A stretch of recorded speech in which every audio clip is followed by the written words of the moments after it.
Hey guys, আজকে ছিল আমার মায়ের জন্মদিন। তাকে সারপ্রাইজ দেওয়ার জন্য চলে যায় কেকের দোকান। আর কেকগুলো ছিল জাস্ট ওয়াও।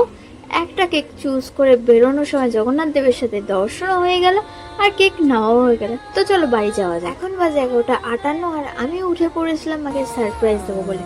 আর মা ঘুমাচ্ছিল, আর সেই মাঝেই আমি সারপ্রাইজটা রেডি করে নিলাম। রেডি করতে করতে 12টা বাজতে যেতে মাকে ঘুম থেকে তুলছিলাম। আর ফাইনালি সেই ঘুম থেকে উঠেও পড়লো, আর মায়ের বার্থডে কেকও রেডি হয়ে গেল। তো বার্থডে গার্ল এখন কেক কাটছে।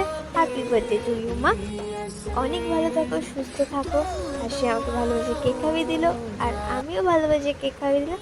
একটু দুষ্টুমি করে নিলাম, সাথে একটু দুষ্টুমিও করে নিলাম।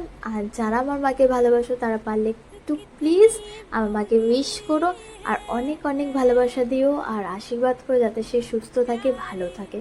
আর আমার মায়ের এই ছোট্ট জিনিসেই আমার মা সন্তুষ্ট। তো সবাই পাশে থেকো, আর ভিডিওটা ভালো লাগলে লাইক কমেন্ট শেয়ার করে দিও। Thank you.